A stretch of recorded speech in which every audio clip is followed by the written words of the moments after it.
Welcome to రవికిరణాలు TV బులెటిన్ల ముందుగా headlines చూద్దాం.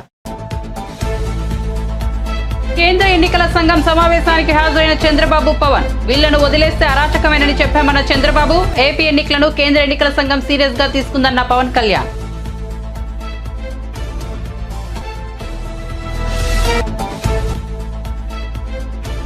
విజయవాడలో కేంద్ర ఎన్నికల సంఘం సమావేశం. వైసీపీ తరపున విజయసాయిరెడ్డి హాజరు. గుర్తింపు లేని జనసేన పార్టీకి ఎలా అనుమతినిచ్చారని కేంద్ర ఎన్నికల సంఘాన్ని అడిగామన్న విజయసాయిరెడ్డి.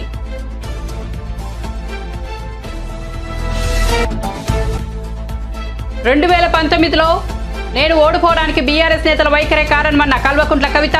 కేసీఆర్ నిజామాబాద్ కు వచ్చినప్పుడు కార్యకర్తలను స్థానిక నేతలు కలవనీయలేదన్న కవిత. తాను పర్యటించినప్పుడు కూడా అదే పరిస్థితి నెలకొందని వ్యాఖ్య. ఫార్ములా ఈ రేస్ తో మనకు ఎలాంటి ప్రయోజనం లేదన్న మల్లు బట్టి విక్రమార్క. ఫార్ములా ఈ రేస్ గురించి ప్రజలకు వాస్తవాలు తెలియాల్సి ఉందన్న మల్లు. ప్రతి పైసా ప్రజల అవసరాల కోసం ఖర్చు చేస్తామని స్పష్టీకరణ. ఇక వార్త వివరాల్లోకి వెళ్తే కేంద్ర ఎన్నికల సంఘం ఇవాళ విజయవాడలో నిర్వహించిన సమావేశానికి టీడీపీ అధినేత చంద్రబాబు, జనసేన పార్టీ చీఫ్ పవన్ కళ్యాణ్ హాజరయ్యారు. సిఎస్తో సమావేశం ముగిసిన అనంతరం చంద్రబాబు, పవన్ కళ్యాణ్ మీడియా ముందుకు వచ్చారు. చంద్రబాబు మాట్లాడుతూ ఇవాళ ఎన్నికల సంఘాన్ని కలిసి అన్ని విషయాలను వారికి స్పష్టంగా వివరించామని వెల్లడించారు. తన సుదీర్ఘ రాజకీయ జీవితంలో ఎప్పుడూ చూడని పరిస్థితులు ప్రస్తుతం నెలకొని ఉన్నాయని అన్నారు. జనసేనాని పవన్ కళ్యాణ్ కూడా రాజకీయ పరిస్థితులను గమనిస్తూనే ఉన్నారని తెలిపారు. రాష్ట్రంలో ఎప్పుడూ జరిగినటువంటి అరాచకాలు జరుగుతున్నాయని వ్యాఖ్యానించారు. ప్రజాస్వామ్యాన్ని అపహాసం చేసే పరిస్థితికి వస్తున్నారని చంద్రబాబు విమర్శించారు. రాజకీయ పార్టీల నేతలు, కార్యకర్తలపై అక్రమంగా కేసులు పెడుతున్నారని, ఎక్కడా పని చేసుకోనివని పరిస్థితులు సృష్టిస్తున్నారని ఆరోపించారు. ఈరోజు నేను అదేవిధంగా జనసేన అధినేత పవన్ కళ్యాణ్ గారు కలిసి ఎలక్షన్ కమిషన్ కలిసాం. అన్ని విషయాలు కూడా చాలా స్పష్టంగా వారికి ఎక్స్ప్లెయిన్ చేశాం. నా సుదీర్ఘ రాజకీయ చరిత్రలో కానీ పవన్ కళ్యాణ్ గారు కూడా రాజకీయాల్లోకి రావడమే కాకుండా రాజకీయాలను వాచ్ చేస్తూ ఉండడం కానీ ఎలక్షన్ కమిషన్ కలిసాం. అన్ని విషయాలు కూడా చాలా స్పష్టంగా వారికి ఎక్స్ప్లెయిన్ చేశాం. నా సుదీర్ఘ రాజకీయ చరిత్రలో కానీ పవన్ కళ్యాణ్ గారు కూడా రాజకీయాల్లోకి రావడమే కాకుండా రాజకీయాలను వాచ్ చేస్తూ ఉండడం కానీ ఇవన్నీ చూసిన తర్వాత ఎప్పుడూ జరగనటువంటి అరాచకాలు జరుగుతున్నాయి. ప్రజాస్వామ్యాన్ని అపహాస్యం చేసే పరిస్థితికి వస్తున్నారు. ఇంతవరకు మీరు చూస్తే కేసులు అయితే మా మీద విపరీతంగా బుక్ చేసి, అంటే ఎక్కడ కూడా పని చేయకుండా చేయడం కోసం రాజకీయ పార్టీల్ని, రాజకీయ పార్టీల కార్యకర్తల్ని, లేకుంటే అందులో పనిచేసే వ్యవస్థని మొత్తం సర్వనాశనం చేయాలి, నిర్వీర్యం చేయాలని ప్రయత్నం చేశారు. ఇప్పుడు ప్రజల్లో ఉండే తిరుగుబాటు చూసిన తర్వాత హోల్సేల్గా ఓటర్స్ అందరినీ మార్చేయడం, దొంగ ఓట్లు వేసుకోవడం ఇలాంటివి చేస్తే తప్ప సాధ్యం కాదని కన్క్లూజన్కి వచ్చారు. ఈరోజు ఒక ఎగ్జాంపుల్ ఇచ్చాం. ఒక్క చంద్రగిరిలో ఫామ్ 6 కింద 1,15,000 ఓట్లు ఇచ్చారు. దాంట్లో దగ్గర 33,000 ఓట్లు ఆమోదించారు. దాంట్లో వేరే నియోజకవర్గంలో విత్ ఎవిడెన్స్ అన్నీ కూడా మేము పెట్టాం. అవన్నీ కూడా వారికి ఎక్స్ప్లెయిన్ చేశాం. అదే మరిగా స్టేట్ ఎలక్షన్ కమిషనర్ ఆ రోజు పడిన అవస్థ కానీ, కడాన ఆయన డ్యూటీ కండక్ట్ చేయడానికి, ఆయన విధి నిర్వహించడానికి సెంట్రల్ హోమ్ మినిస్టర్ని అడిగాడు ప్రొటెక్షన్ కోసం. కుటుంబాన్ని, ఆయనకు సెక్యూరిటీ కావాలని అడిగే పరిస్థితి అవి కూడా ఇచ్చాం. ఫైనల్గా మేము రిక్వెస్ట్ చేసింది వారిని ఒకటే చెప్పాం. ఏదైతే ఎలక్షన్ డ్యూటీ కేసే ఆఫీసర్ని సెలక్షన్ ప్రాసెస్లో కాకుండా ఆల్ ఇండియా లెవెల్లో చేసే బెస్ట్ ప్రాక్టీసెస్లో ఎంపిక చేసుకోవాల్సిన అవసరం ఉంది. ఈరోజు సెలక్షన్ ప్రాసెస్ ఎందుకన్నానంటే ఆల్ ఇండియా లెవెల్లో టీచర్స్ని, గవర్నమెంట్ ఆఫీసర్స్ని, అనుభవం ఉండే వ్యక్తులు పెట్టుకుంటారు. వాళ్ళందరినీ లేదని చెప్పి మేము ఇవ్వలేమని గవర్నమెంట్ చెప్పి కడాన ఎన్నికలను అపహాస్యం చేసే విధంగా సచివాలయ స్టాఫ్తో వాలంటీర్లతో కండక్ట్ చేయాలని ప్రయత్నం చేస్తున్నారు. అంటే ఇటీవల వీళ్ళు నామినేట్ చేసిన వ్యక్తులతో పెట్టుకొని వీళ్ళు చేసే అన్ని తప్పుడు పనులు వాళ్ళ దగ్గర చేపించాలని. అదే సమయంలో మీరు చూస్తే విఎల్ఓలుగా అంటే బూత్ లెవెల్ ఆఫీసర్స్ ఒకప్పుడు టీచర్లు చేసేవాళ్ళు, ఆఫీసర్లు చేసేవాళ్ళు. ఎక్కడ కూడా ఒక్క మిస్టేక్ కూడా ఉండేది కాదు. That is their duty. దానిపైన చాలా స్పష్టంగా ఆదేశాలు కూడా ఉన్నాయి. ఎవరన్నా కానీ డ్యూటీ స్పష్టంగా చేయలేకపోతే వాళ్ళని యాక్షన్ తీసుకోవడం, ఇంక్రిమెంట్స్ కట్ చేయడం, ఉద్యోగాలు తీసేయడం అన్నీ ఉంటాయని భయపడిపోయేవాళ్ళు. ఈరోజు ఎవరు చేస్తున్నారంటే ప్రధాన మహిళా పోలీస్ 2600 మంది బిఎల్ఓని మహిళా పోలీసులు పెట్టేశారు. ఇది నాకు ఆశ్చర్యం వేస్తుంది. 83 నియోజకవర్గంలో మహిళా పోలీసుల బిఎల్ఓకి పెడితే వాళ్ళకి మహిళా పోలీసులకు ఏం తెలుస్తుంది ఇవన్నీ అంటే? ఇంకొక పక్క ఏపీ నీడ్స్ జగన్ అని కలెక్టర్ దగ్గర నుంచి అందరూ క్యాంపెయిన్లు చేస్తారు. ఇప్పుడు చేసిన అరాచకం చాలదు, భారతీయ యుగానికి తీసుకుపోవడానికి అలాంటి వాళ్ళు పెట్టుకొని చేసే పరిస్థితికి వస్తున్నారు. ఇవన్నీ మేము ఎక్స్ప్లెయిన్ చేసిన తర్వాత వారికి మా మీద కానీ జనసేన మీద కానీ దగ్గర 6000 నుంచి 7000 కేసులు మా మీద పెట్టారు. ఒక్క పుంగనూరులో కేసులో 250 మంది పెట్టారు. 200 మంది పైన జైలుకు పోయి వచ్చారు. ఇప్పుడు బైండ్ ఓవర్ కేసులు పెడుతున్నారు. అంటే నీ మీద కేసు ఉంది, పోలీసు వాళ్ళు నోటీస్ ఇస్తారు, ఎంఆర్ఓ దగ్గర సరెండర్ కావాలి అంటే మళ్ళీ బెదిరించడం. ఎలక్షన్లో ఎవరిని పని చేయనీయకుండా నిర్వీర్యం చేయడానికి, లేకపోతే మళ్ళా వాళ్ళని అరెస్ట్ చేయడానికి ప్రయత్నం చేసే పరిస్థితి వచ్చారు. టీడీపీ అధినేత చంద్రబాబుతో కలిసి విజయవాడలో కేంద్ర ఎన్నికల సంఘం సమావేశానికి హాజరయ్యారు జనసేనాని పవన్ కళ్యాణ్. ఆ భేటీ ముగిశాక మీడియాతో మాట్లాడారు. ఏపీలో ఎన్నికల పూర్తి ప్రజాస్వామ్యబద్ధంగా జరగాలన్న ఉద్దేశంతోనే కేంద్ర ఎన్నికల సంఘం ఇవాళ విజయవాడ వచ్చి సమావేశం ఏర్పాటు చేసిందని పవన్ కళ్యాణ్ వెల్లడించారు. చంద్రబాబు 3 సార్లు ముఖ్యమంత్రిగా చేసి విపక్ష నేతగా ఉన్నారన్నారు. ఆయన తన సుదీర్ఘ అనుభవంతో తాను ముఖ్యమంత్రిగా ఉన్న సమయంలో ఎన్నికలు ఎలా జరిగాయో సీఈసీకి చక్కగా వివరించారన్నారు. పారదర్శకంగా ఎన్నికలు జరగడానికి ఆయన శాయశక్తిగా ఎలా కృషి చేశారో చెప్పారు. చంద్రగిరిలో 1,00,000 దొంగ ఓట్లు నమోదు చేస్తే వాటిలో 1/4 వంతు ఆమోదించారన్న విషయాన్ని సీఈసీ దృష్టికి తీసుకెళ్లామన్నారు. ఇక జనసేన తరపున కూడా అభ్యంతరాలను కేంద్ర ఎన్నికల సంఘానికి వివరించామన్నారు.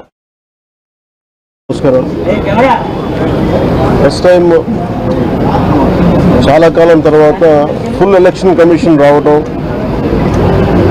దాని తాలూకు సీరియస్నెస్ తెలియజేస్తూ ఉంది. ముఖ్యంగా ఆంధ్రప్రదేశ్ ఎన్నికలు చాలా ప్రజాస్వామ్యబద్ధంగా జరగాలి అని కేంద్రం ఎన్నికల సంఘం నిర్ణయం తీసుకున్నందువల్లే ఈ రోజున ఫుల్ ఎలక్షన్ కమిషన్ ఆంధ్రప్రదేశ్ విజయవాడలో రావడం జరిగింది. చంద్రబాబు గారు తెలుగుదేశం పార్టీ నుంచి 3 సార్లు ముఖ్యమంత్రిగా పనిచేశారు, ప్రతిపక్ష నాయకులుగా ఉన్నారు. ఆయన సుదీర్ఘమైన అనుభవంలో కూడా నేను ఎన్నిసార్లు ముఖ్యమంత్రిగా ఉన్నప్పుడు కూడా ఎలా జరిగిందని చాలా బాగా వివరించారు. ఎంత ఫెయిర్ ఎలక్షన్ జరగడానికి ఆయన సాయశక్తులు ఎలా కృషి చేశారో చెప్పారు. జనసేన తరపు అలాగే వైసీపీ ఏమేం చేసింది ఇప్పుడు దాకా, దొంగ ఓట్లు ఎలా రిజిస్టర్ చేశారు. ఆ చంద్రగిరి ఇందాక మీరు చెప్పినట్టు చంద్రగిరిలో దాదాపు 1,00,000 పైచిలకు ఓట్లు దొంగ ఓట్లు నమోదు చేస్తే దాదాపు దాంట్లో 1/4 ఆల్మోస్ట్ దాన్ని యాక్సెప్ట్ చేశారు. అలా ప్రతి చోట ప్రతి నియోజకవర్గంలో ప్రతి బూత్లో ఏ స్థాయిలో దొంగ ఓట్లు నమోదవుతున్నాయి, ఎలా తీసేయాలి, వీటి మీద చాలా స్పష్టంగా వివరించారు. జనసేన తరఫు నుంచి నేను ప్రత్యేకంగా వివరించింది ఎలక్షన్ కమిషన్కి, వైసీపీ ప్రభుత్వం వచ్చినప్పటి నుంచి లా అండ్ ఆర్డర్ కంప్లీట్గా దిగజారిపోయింది. ఎవరన్నా ప్రజాస్వామ్య హాని జరుగుతున్న గొంతెత్తిన పొలిటికల్ పార్టీస్ కానీ వ్యక్తులు కానీ ప్రైవేట్ వ్యక్తులు కానీ వాళ్ళందరి మీద కేసులు ఎలా పడుతున్నాయి, కేసులు ఎలా చేస్తున్నాయి. ముఖ్యంగా బైండ్ ఓవర్ కేసులు ప్రత్యేకించి పొలిటికల్ పార్టీ టీడీపీ వారి మీద కానీ జనసేన కార్యకర్తల మీద కానీ ఇవన్నీ చాలా క్లియర్గా తెలియజెప్పడం జరిగింది వారికి. అలాగే పోలీసు అధికారులను ఇప్పుడు సడన్గా మారుస్తూ ఉన్నారు. లాస్ట్ 2 నెలలుగా మార్చేస్తూ ఉన్నారు. మళ్ళీ ఎన్నికలు సంఘం వచ్చేటప్పటికి మళ్ళీ వాళ్ళకి కావాల్సిన అధికారులను తిరిగి అక్కడ వేయించుకునేలాగా తీసుకొచ్చిన ప్రణాళికలు చేస్తాం, అది కూడా బలంగా తెలియజేస్తాం. అలాగే మహిళా కానిస్టేబుల్స్ ప్రత్యేకించి సంబంధం లేని చోట్ల వాళ్ళు దాదాపు 87 నియోజకవర్గాల్లో వాళ్ళు పెట్టారు, అది వాళ్ళు దూరం చేయమని ప్రత్యేకంగా ఆయన వివరించారు. నేను ఇంకోటి ప్రత్యేకించి నేను చెప్పింది ఏంటంటే వాలంటీర్స్ అనేది విలేజ్ సచివాలయం అనేది ప్రత్యేకించి అది యాంటీ కాన్స్టిట్యూషనల్ బాడీ. వాళ్ళని దయచేసి ఎన్నికల సమయంలో వాళ్ళని ఉపయోగించొద్దని చెప్పి ప్రత్యేకించి విన్నవించాం. అలాగే మేము కోరుకుంది ఏంటంటే మీరు కనుక సంపూర్ణంగా దీని వైపు చూడకపోతే, దీని పారదర్శకత కన్నా దీని ఎలక్షన్ చేయకపోతే ఇక్కడ ప్రజాస్వామ్యం కూలి అయిపోద్ది, ఇక్కడ హింస ఎక్కువ అయిపోద్ది. అలాగే గత స్థానిక ఎన్నికల్లో కూడా ఏ స్థాయిలో కనీసం ఒక దళిత యువకుడు లాంటి ఒక కనీసం నామినేషన్ వేసే పరిస్థితుల్లో కూడా లేదు, అందరినీ చేశారని చెప్పి ప్రత్యేకించి అది వివరించాం. ఖచ్చితంగా వాళ్ళు ఒకటే ఎన్నికల ప్రధానాధికారి ఒకటే చెప్పారు, ఆయన CEO, మేము చాలా కట్టుబడి ఉన్నాం, ఫ్రీ అండ్ ఫెయిర్ ఎలక్షన్ జరిగేలా కట్టుబడి ఉన్నాం అని చెప్పి అంత భరోసాగా ఇప్పుడు మాట్లాడటం. ఖచ్చితంగా ఇది కేంద్రం చాలా సీరియస్గా తీసుకుని ఆంధ్రప్రదేశ్ ఎలక్షన్స్లోనే తెలియజేస్తూ ఉంది. ఈసారి ఫ్రీ అండ్ ఫెయిర్ ఎలక్షన్స్ ఉంటాయి, ప్రభుత్వాలు మారుతాయి అనే నేను మనస్ఫూర్తిగా నమ్ముతున్నాను. అలాగే ఈ పరిస్థితుల్లో కేంద్ర ఎన్నికల సంఘం ప్రధానాధికారులందరికీ కూడా ప్రత్యేక ధన్యవాదాలు తెలియజేసుకుంటాను. భారతదేశంలో భూమిపై హక్కులు అనే విధానంపై క్లారిటీ కోసం గతంలో అనేక ప్రయత్నాలు జరిగాయని ఏపీ రెవెన్యూ శాఖ మంత్రి ధర్మాన ప్రసాదరావు అన్నారు. ఆయన మంగళవారం మీడియాతో మాట్లాడారు. 1989లో కేంద్ర ప్రభుత్వం ప్రొఫెసర్ DC వైద్య ద్వారా కమిషన్ నియమించి ఎలాంటి రికార్డుల వ్యవస్థ ఉండాలో నివేదిక కోరానని చెప్పారు. ఆ కమిషన్ మన దేశంలో టైటిల్ కి గ్యారంటీ ఉండే వ్యవస్థ తీసుకురావాలని సిఫారసు ఇచ్చిందని చెప్పారు. ఇప్పటికిప్పుడు రాష్ట్ర ప్రభుత్వం తానంతట తానుగా టైటిలింగ్ యాక్ట్ తీసుకురాలేదని చెప్పారు. దేశవ్యాప్తంగా టైటిలింగ్ యాక్ట్ తీసుకురావాలని ప్లానింగ్ కమిషన్ కేంద్ర ప్రభుత్వం 30 ఏళ్లుగా అధ్యయనం చేస్తోందని అన్నారు. శిస్తు వసూలు చేసుకోవడానికి 1B అడంగల్ మాత్రమే తెచ్చారని తెలిపారు. భూమిపై ఇన్వెస్ట్మెంట్ పెట్టి ప్రాజెక్టులు టేకప్ చేసేలోపే కొన్ని వివాదాలు తలెత్తుతున్నాయని చెప్పారు. అందుకే దేశవ్యాప్తంగా 2019లోనే టైటిల్ గ్యారంటీ చట్టాన్ని తీసుకురావాలని కేంద్ర ప్రభుత్వం ప్రయత్నించిందని గుర్తు చేశారు. ల్యాండ్ రికార్డ్స్ మోడరైజేషన్ ప్రోగ్రాంలో భాగంగా దేశవ్యాప్తంగా టైటిల్ గ్యారంటీ వ్యవస్థ తేవడంగా పనిచేయాలని గవర్నమెంట్ ఆఫ్ ఇండియా ఒక తీర్మానం చేసుకుంది. ఇది 2019 ముసాయిదా చట్టాన్ని కూడా వీళ్ళు తయారు చేశారు అక్కడే. దాని ప్రకారం నీతి ఆయోగ్ ఒక నివేదిక ఇచ్చింది. టైటిల్ గ్యారంటీ చట్టం ఎలాగ తీసుకురావాలో అని అన్ని రాష్ట్రాలకి ఒక మార్గదర్శకాలు లాంటిది ఇచ్చింది. నీతి ఆయోగ్ సూచించిన మేరకే ఆంధ్రప్రదేశ్లో తొలిసారిగా ల్యాండ్ టైటిలింగ్ యాక్ట్ తీసుకురావడం జరిగింది. ఈ ల్యాండ్ టైటిల్ యాక్ట్ తీసుకురావడానికి ముందు మన రాష్ట్రంలో 2019లోనే ఇది పెట్టి రాష్ట్రపతి ఆమోదానికి పంపించారు. మళ్ళీ కొన్ని కొరీస్తో వెనక్కి పడిచింది. వస్తే మళ్ళీ దాన్ని 2023లో పంపించి రాష్ట్రపతి గారు ఆమోదం తీసుకున్న తర్వాత చట్టంగా రూపొందింది. ఇక్కడ కొంతమంది రాష్ట్రంలో అభిప్రాయపడుతున్నట్టుగా ఇది ఆదరబాదరగా చేసింది కాదు. దేశవ్యాప్తంగా జరిగినటువంటి ఒక 30 సంవత్సరాల అధ్యయనమో ఒత్తిడో ఉన్నటువంటి సందర్భంలో వచ్చినటువంటి చట్టం, నీతి ఆయోగ్ పర్యవేక్షణలో ముసాయిదా చట్టం ద్వారా వచ్చినటువంటి చట్టం. మన దేశంలో కూడా మన రాష్ట్రంలో కూడా ఈ చట్టాన్ని శాసనసభలో గడిచిన 4 సంవత్సరాలుగా రాష్ట్రపతి గారికి 2 సార్లు వెళ్లి వెనక్కి వచ్చి ఆమోదం 2023లో పొందినటువంటి చట్టం. అందుచేత ఎవరైనా తప్పనిసరిగా పౌరులు, స్టేక్ హోల్డర్స్ వారి అభిప్రాయాలని వ్యక్తం చేయడంలో తప్పులేదు. కానీ ప్రభుత్వం ఇచ్చిన వివరణ ఏంటంటే ఆదరబాదరగా చేసింది కాదు, తానంతలు తానుగా రాష్ట్ర ప్రభుత్వం చేసింది కాదు, చాలా అధ్యయనం చేసినటువంటి చట్టం. కేంద్ర ఎన్నికల సంఘం విజయవాడలో నిర్వహించిన సమావేశానికి వైసీపీ తరఫున ఆ పార్టీ రాజ్యసభ సభ్యుడు విజయసాయిరెడ్డి హాజరయ్యారు. సిఎస్సితో సమావేశం అనంతరం ఆయన మీడియాతో మాట్లాడారు. గుర్తింపు లేని జనసేన పార్టీకి ఎలా అనుమతి ఇచ్చారన్న విషయాన్ని సిఎస్సి దృష్టికి తీసుకెళ్లామని విజయసాయిరెడ్డి తెలిపారు. జనసేనను ఇప్పటి వరకు బీజేపీ భాగస్వామ్య పార్టీగా పరిగణిస్తూ వచ్చారు. ఎన్నికల సంఘానికి ఇచ్చిన అభ్యర్థనల్లో జనసేన పార్టీని టీడీపీ భాగస్వామ్య పార్టీ అని పేర్కొన్నారు. నిజంగా ఆలోచిస్తే జనసేన పార్టీ ఇవాళ బీజేపీ భాగస్వామ్య పక్షమా, టీడీపీ భాగస్వామ్య పక్షమా, ఆ పార్టీకి ఎలా అనుమతి ఇచ్చారన్న అంశాన్ని సిఎస్సికి నివేదించామన్నారు. ఇలా అనుమతించడం సమంజసమేనా అనే విషయాన్ని సిఎస్సి ఎదుట ప్రస్తావించామన్నారు. జనసేన అనేది ఒక గుర్తింపు లేని రాజకీయ పార్టీ. గ్లాసు గుర్తు అనేది జనరల్ సింబల్. 175 స్థానాల్లో కేవలం కొన్ని స్థానాల్లోనే పోటీ చేసే ఒక పార్టీకి సాధారణ గుర్తుల్లో నుంచి ఒక సింబల్ కేటాయించడం చట్ట విరుద్ధమని కూడా మేము వివరించామని విజయసాయిరెడ్డి తెలిపారు. వైఎస్ఆర్ కాంగ్రెస్ పార్టీ నుంచి నేను, మా యొక్క పార్లమెంటు సభ్యులు భరత్ ఈరోజు election commission, chief election commissioner గారిని, అదర్ ఎలక్షన్ కమిషనర్స్ని మిగతా అఫీషియల్స్ని కలిసి మొత్తం 6 అంశాలపైన ఎలక్షన్ కమిషన్కి నివేదించడం జరిగింది. మొట్టమొదటిగా ఈరోజు మాకున్నటువంటి సమాచారం ప్రకారం తెలుగుదేశం పార్టీతో పాటు జనసేన పార్టీ కూడా అన్రికగ్నైజ్డ్ పార్టీ. ఈ యొక్క అవకాశం రికగ్నైజ్డ్ పార్టీస్కి మాత్రమే ఉంటుంది. అన్రికగ్నైజ్డ్ పార్టీ అయినటువంటి జనసేనను ఎలా అనుమతించారు అన్నటువంటి విషయాన్ని ఎలక్షన్ కమిషన్ దృష్టికి తీసుకురావడం జరిగింది. జనసేన అన్నటువంటి పార్టీ ఇప్పటి వరకు కూడా వాళ్ళు ఇచ్చినటువంటి రిపోర్ట్, ఎలక్షన్ కమిషన్కి ఇచ్చినటువంటి రిక్వెస్ట్ ప్రకారం అలయన్స్ పార్ట్నర్ కింద తెలుగుదేశం పార్టీ, జనసేన పార్టీని అనుమతించమని రిక్వెస్ట్ చేయడం జరిగింది. ఇంకొక విషయాన్ని కూడా ఎలక్షన్ కమిషన్ దృష్టికి తీసుకొచ్చాం. జనసేన పార్టీ అన్నటువంటిది ఇప్పటి వరకు కూడా బీజేపీ అలయన్స్ పార్ట్నర్ కింద పరిగణిస్తా వచ్చారు. ఈరోజు నిన్న ఇచ్చినటువంటి ఎలక్షన్ కమిషన్కి ఇచ్చినటువంటి రిక్వెస్ట్లో Janasena party Telugu Desam party alliance partner కింద డిస్క్రైబ్ చేయడం జరిగింది. జనసేన పార్టీ ఈరోజు నిజంగా ఆలోచిస్తే బీజేపీతో అలయన్స్ పార్ట్నరా లేక తెలుగుదేశం పార్టీతో అలయన్స్ పార్ట్నరా అన్నటువంటి విషయాన్ని క్వశ్చన్ చేస్తూ ఎలా ఎలక్షన్ కమిషన్ అనుమతించడాన్ని మేము వాళ్ళకి నివేదించాం. ఇలా అనుమతించడం సమంజసమేనా అన్నటువంటి విషయాన్ని ఎలక్షన్ కమిషన్ దృష్టికి తీసుకురావడం జరిగింది. ఇక రెండవ విషయం, జనసేన అన్నటువంటిది unrecognised political party. Glass symbol అన్నటువంటిది ఒక జనరల్ సింబల్.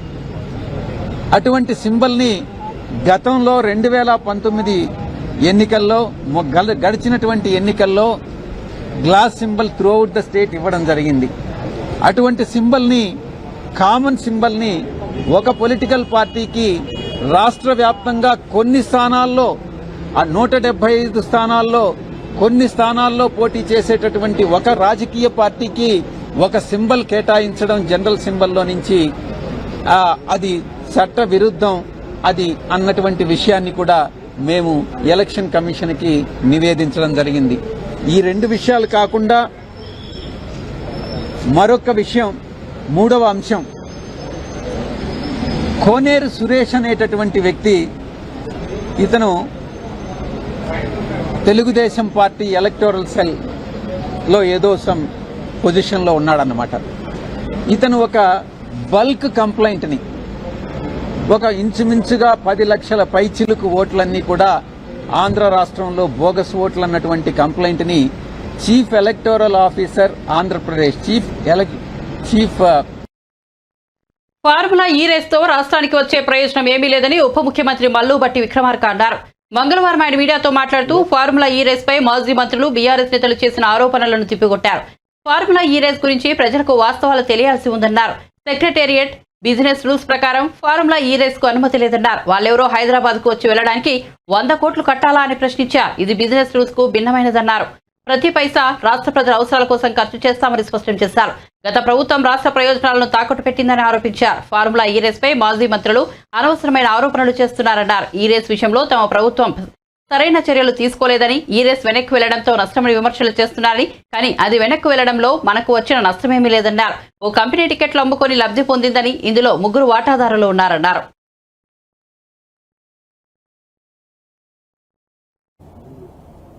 దీనికి సంబంధించింది వాళ్ళకి కట్టాల్సిన 110 కోట్లకు సంబంధించి వాళ్ళు కట్టకుండా తీసుకొచ్చినటువంటి వాళ్ళు వదిలేసి రాష్ట్రం మీద బై పార్టీ అగ్రిమెంట్ లాగా ఎంఓయూడి డిపార్ట్మెంట్తో స్టేట్ గవర్నమెంట్ చేపించేశారు. మొదటి దాంట్లోనే ఏం లేదు. ఇక రెండో అగ్రిమెంట్కి వచ్చేవారికి డబ్బులు కట్టాలట, పర్మిషన్ కూడా అన్ని వీళ్ళే తెచ్చుకోవాలి, స్టేట్ గవర్నమెంట్ తెచ్చేయాలంట. మరి స్టేట్ గవర్నమెంట్కి ఏంటి దీంట్లో వచ్చే ఆదాయం? పోనీ ఇది ఏమన్నా సెక్రటేరియట్ బిజినెస్ రూల్స్ ప్రకారం ఏమైనా చేశారా? మంత్రి గారు ఏమైనా సంతకం పెట్టి చేయించారంటే వారి సంతకం కూడా పెట్టలేదని సమాచారం తెలుస్తా ఉంది. క్యాబినెట్ అప్రూవల్ ఏమైనా పెట్టి చేయించారంటే అది లేదు. ఓవరాల్ ఇన్స్ట్రక్షన్స్ ఇచ్చి అధికారితో చెప్పారంటే అధికారులు ఎంఏయుడి స్పెషల్ సెక్రటరీ గారు స్పెషల్ చీఫ్ సెక్రటరీ గారు అగ్రిమెంట్ చేసేసి సంతకాలు పెట్టేసి ఈ 110 కోట్లు కట్టాల్సిన దాంట్లో 55 కోట్లు ఆల్రెడీ కట్టేసి మిగతా ఇన్స్టాల్మెంట్స్ కోసం 2 ఇన్స్టాల్మెంట్స్ అట్లా పెట్టేసారు. అంటే ఇది ఇప్పుడు ఆ 2 ఇన్స్టాల్మెంట్స్ కోసం 3rd ఇన్స్టాల్మెంట్ కోసం ఆ 55 కోట్ల కోసం ఫార్ములా అయ్యేవాళ్ళు స్టేట్ గవర్నమెంట్కి నోటీస్ ఇచ్చారు, మీరు అవి డబ్బులు కట్టాలి. గవర్నమెంట్ డిసెంబర్ 7వ తారీఖు నాడు ప్రమాణ స్వీకారం చేసింది. వీళ్ళ సంగతి ఏందో తెలుసుకుందాం. ఇదేంది వారు మంత్రి గారు మాజీ మంత్రి గారు ఎక్స్లోను ట్విట్టర్లోను నగర ఇది రాష్ట్ర బ్రాండ్ ఇమేజ్ అంతా పోతా ఉంది, తెచ్చినవన్నీ పోగొట్టేస్తాం. అరే పచ్చిగా రాష్ట్రాన్ని అమ్మకానికి పెట్టి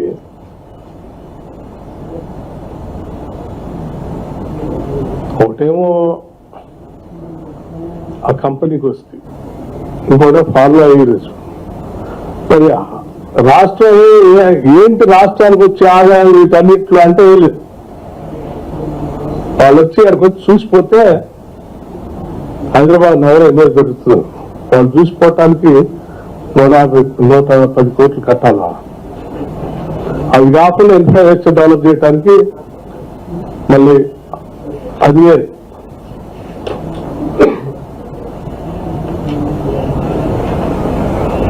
ఎన్ని డబ్బులు కట్టి రాష్ట్రం సాధించింది ఏంటి అంటే ఏమి లేదు. సో మీరు చేసిన తప్పిదాన్ని బిజినెస్ రూల్స్ కి పూర్తిగా భిన్నంగా మీరు చేసినటువంటి తప్పిదాన్ని మీకున్నటువంటి ఒక రకమైనటువంటి కోరికలను తీర్చుకోవటం కోసం రాష్ట్ర ప్రయోజనాలని, రాష్ట్ర ఆస్తుల్ని, రాష్ట్ర వనరుల్ని వాళ్ళ తాకట్టు పెట్టేసి అప్పనంగా ఇచ్చేసి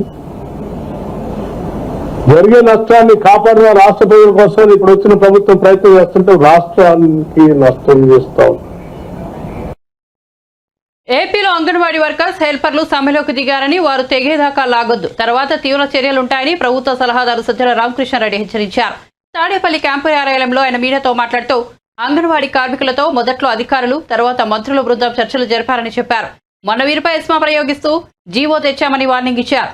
కొన్ని ఆడియో మెసేజ్లు వారి గ్రూపుల్లో పోస్ట్ చేశారని, వారి మాటల్లో రాజకీయపరమైన అజెండా ఉందని తెలిసిందని చెప్పారు. అంగన్వాడీ కార్మికులం 1,00,000 మంది ఉన్నామని, తాము అనుకున్నది జరగకపోతే ప్రభుత్వాన్ని దించేస్తామనేలా వీడియోలో వారి మాటల్లో వ్యక్తమవుతోందన్నారు. ప్రభుత్వం పరిష్కరించాల్సిన సమస్యలను పరిష్కరిస్తుందని చెప్పాయని, కానిది వచ్చే గవర్నమెంట్లో ఆలోచిస్తామని చెప్పామని తెలిపారు. తాము ఎప్పుడు ఒకే మాట మీద ఉన్నామన్నారు. ఈ అంగన్వాడీల కింద లక్షలాది మంది మహిళలు, పిల్లలు, గర్భిణీలు ఉన్నారన్నారు. ఎక్కడో ఒక పాయింట్ వద్ద ప్రభుత్వం ప్రత్యామ్నాయం చేయాల్సి ఉందని సజ్జల రామకృష్ణారెడ్డి తెలిపారు. మెసేజ్లు కూడా వాళ్ళ గ్రూప్స్లో సర్క్యులేట్ అవుతున్నది చూసాం. ఎవరైతే చర్చలకు ఆ రోజు వచ్చారో నాయకులు, అంగన్వాడీ వర్కర్స్ నాయకులు మాతో చర్చలు జరిపారు. వాళ్ళు ఆడియో మెసేజెస్ ఉంటే విన్నాం. అందులో ప్రధానంగా నాకు కనిపించింది రాజకీయ కోణం ఎక్కువ కనిపించింది. ఈ నాయకులు, అంగన్వాడీ వర్కర్స్ నాయకులు వాళ్ళు రాజకీయం చేస్తున్నారని అనట్లేదు, కానీ వెనక ఉండి నడుపుతున్న వారు కానీ, ఏ యూనియన్లు అయితే ఏ పార్టీలకైతే అనుబంధం ఉన్నాయో ఆ పార్టీలు కానీ అవి అయితే రాజకీయపరమైన అజెండాతోనే చేస్తున్నాయనేది ముందు నుంచి తెలిసినప్పటికీ ఈరోజు వీళ్ళ మెసేజ్లో అది బహిర్గతమైంది. దీని రిపర్కషన్స్, దీని ఇవి ఎంతవరకు ఉంటాయనేది ఆలోచించడం కంటే, ఇంతమంది ఉన్నాం కదా 1,00,000 మందిని మనం అనుకున్నది రాకపోతే ప్రభుత్వాన్ని అయినా దించేంతవరకు పోగలం అనే ధీమా ఈ బయట నుంచి ఆర్గనైజ్ చేస్తున్న నాయకులు లేదా పార్టీల నుంచి ఉందని వాళ్ళ మాటల్లోనే వ్యక్తమవుతుంది. ఆడియో ఇది వింటే ఎగ్జాక్ట్లీ మేము ఏదైతే భయపడుతూ వచ్చామో, వాళ్ళను హెచ్చరిస్తూ వచ్చామో అంగన్వాడీ ఉద్యోగులు, అదే ఫైనల్గా జరుగుతుంది. నేను చెప్పదలుచుకున్నది ఒకటే, మేము అంతకుముందు అడ్రస్ చేసిన ఏవైతే సాల్వ్ కాగలిగినవన్నీ చేసుకుంటూ వచ్చాము. ఏదైతే ఇమ్మీడియట్ ఈ టర్మ్లోనే ఇప్పుడు చేయడం కుదరదు కాబట్టి తర్వాత భవిష్యత్తులో దాని గురించి ఇది ఎన్నికల సమయం, ఎన్నికలు వస్తున్నాయి, అయిపోయాక తర్వాత మాట్లాడదాం, దాని గురించి ఏదైనా సానుకూలంగా చేయడానికి ప్రయత్నం యాదాత్నం అయితే చేయలేమని చెప్పారు. అది ఏదో బెదిరించడానికో వాళ్ళు ఎట్లయితే సమ్మె అనేది బెదిరించడానికి మేము చేయట్లేదు అంటున్నారో నిజంగా చేయట్లేదు కూడా అని ఇన్నాళ్ళు అనుకున్నాం, కానీ ఇప్పుడు చూస్తే అది కనిపిస్తుంది. అలాగే ఇటు ప్రభుత్వం వైపు నుంచి కూడా ఉన్న పరిస్థితిలో ఇంతకంటే ఇప్పుడు పెంచడం కుదరదు, నెక్స్ట్ ఖచ్చితంగా వచ్చే సంవత్సరం దాన్ని తప్పకుండా ఆలోచిస్తాం. ఉన్నప్పుడు అందులో కూడా అంత నిజాయితీ ఉంది, వాళ్ళ డిమాండ్లో ఎట్లయితే నిజాయితీ ఉందో, లేదా వాళ్ళు రాజకీయాలకు అతీతంగా తమ సమస్యను ప్రభుత్వానికి విన్నవించుకున్నారో ఇటు ప్రభుత్వం వైపు నుంచి కూడా అదే నిజాయితీతో చెప్పారు. పేదరికాన్ని రూపుమాపి అభివృద్ధి చెందిన దేశంగా తీర్చిదిద్దుతున్న ప్రధాని నరేంద్ర మోదీ సంకల్పాన్ని నెరవేర్చేందుకు భారతీయులందరూ వికసిత్ భారత్ కార్యక్రమంలో అంబాసిడర్లుగా రాణించాలని కేంద్ర మంత్రి బీజేపీ తెలంగాణ రాష్ట్ర అధ్యక్షుడు కిషన్ రెడ్డి పిలుపునిచ్చారు.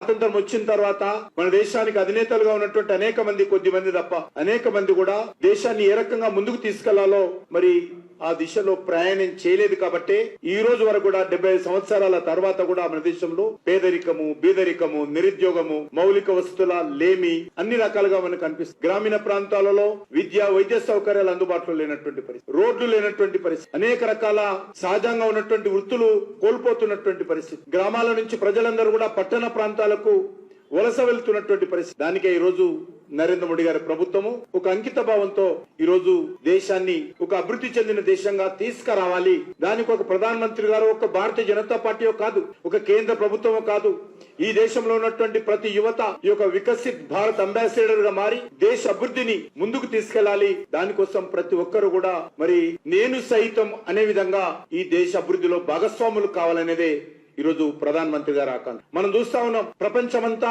గడగడలాడించి ప్రపంచంలో ఉన్నటువంటి 100 కోట్ల ప్రజలను వణికించినటువంటి కరోనాను ఏ రకంగా మన దేశంలో ఎదుర్కొన్నామో మాకు తెలుసు. ఆ రోజు ఢిల్లీలో కేంద్ర ప్రభుత్వానికి సంబంధించినటువంటి కరోనా కంట్రోల్ రూమ్ ఇన్ఛార్జ్ గా నేనున్నాను, హోమ్ మినిస్టర్ గా MOS ఉన్నప్పుడు. ఆ రోజు చాలా మంది ఇతర దేశాలకు సంబంధించినటువంటి మేధావులు అనేవాళ్ళు భారత పార్లమెంట్ ఎన్నికలకు సమయం దగ్గర పడుతున్న తరుణంలో అన్ని ప్రధాన పార్టీలు ఎన్నికలపై పూర్తి స్థాయిలో దృష్టి సారించాయి.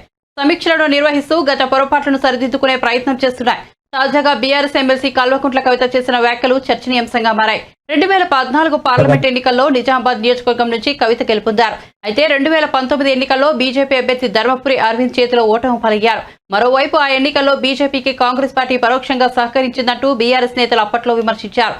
తాజాగా నిజామాబాద్ బీఆర్ఎస్ నేతలతో నిర్వహించిన సమావేశంలో కవిత మాట్లాడుతూ 2019లో తాను ఓటంపాలు కావడానికి సొంత పార్టీకి చెందిన ప్రజాప్రతినిధుల వైఖరే కారణమని ఆమె అన్నారు. ఆ సమయంలో నిజామాబాద్ జిల్లాలో కేసీఆర్ పర్యటించిన సమయంలో ఆయనను కార్యకర్తలు కలవకుండా స్థానిక ప్రజాప్రతినిధులు అడ్డంకులు సృష్టించారని చెప్పారు. తాను జిల్లాలో పర్యటించినప్పుడు కూడా ఇదే పరిస్థితి నెలకొందని అన్నారు. ఈ విషయమే తనకు ఫిర్యాదులు కూడా అందాయని చెప్పారు. తాను నిజామాబాద్ లోనే ఉంటానని, ఎవరైనా తనను కలవచ్చని అన్నారు. అందరూ కూడా పార్లమెంట్ ఎన్నికలపై ఫోకస్ పెట్టాలని సూచించారు. పనులను మీరు రద్దు చేసే మాట నిజమే అయితే రైతులకు నష్టం జరుగుతుంది. మరి మీరు సత్సంబంధాలు పెట్టుకుంటూ ఇవాళ మొత్తంగా అన్ని మీ సేవా సెంటర్లలో కూడా ఇస్తాం. కానీ మేము కోరేది ఒకటే, ఆల్రెడీ 44 లక్షల జిల్లా 200 యూనిట్లు వాళ్ళు చెప్పినవి కొన్ని చేసే ప్రయత్నం చేస్తున్నారు. అందులో ప్రజలకు హక్కులు సాధించి పెట్టడానికి వారి పక్షాన ప్రజలు ఆలోచించి బీఆర్ఎస్ పార్టీని పెద్ద మెజార్టీతో డిమాండ్ చేస్తూ ఉన్నాం. ధన్యవాదాలు. ఎప్పుడు మహబూబ్ నగర్ వచ్చినా మంచిగా పాత బీఆర్ఎస్ కూడా నిజంగా ఎక్స్ప్లెయిన్ చేయాల్సినటువంటి సందర్భం. ఎందుకోసం అడుగుతా ఉన్నామంటే గౌరవ కేసీఆర్ గారు ప్రాణహిత చేవెళ్ల ప్రాజెక్ట్. బులెటిన్ ముగించే ముందు హెడ్లైన్స్ మరోసారి చూద్దాం. కేంద్ర ఎన్నికల సంఘం సమావేశానికి హాజరైన చంద్రబాబు, పవన్ వీళ్లను వదిలేస్తే అరాచకమేనని చెప్పామన్న చంద్రబాబు. ఏపీ ఎన్నికలను కేంద్ర ఎన్నికల సంఘం సీరియస్ గా తీసుకుందన్న పవన్ కళ్యాణ్.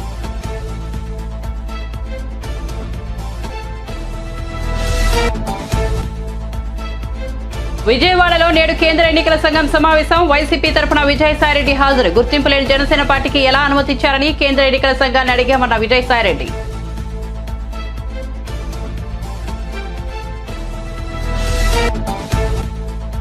రెండు 2019లో నేను ఓడిపోవడానికి బీఆర్ఎస్ నేతల వైఖరే కారణమన్న కల్వకుంట్ల కవిత. కేసీఆర్ నిజామాబాద్ కు వచ్చినప్పుడు కార్యకర్తలను స్థానిక నేతలు కలవనీయలేదన్న కవిత. తాను పర్యటించినప్పుడు కూడా అదే పరిస్థితి నెలకొందని వ్యాఖ్య.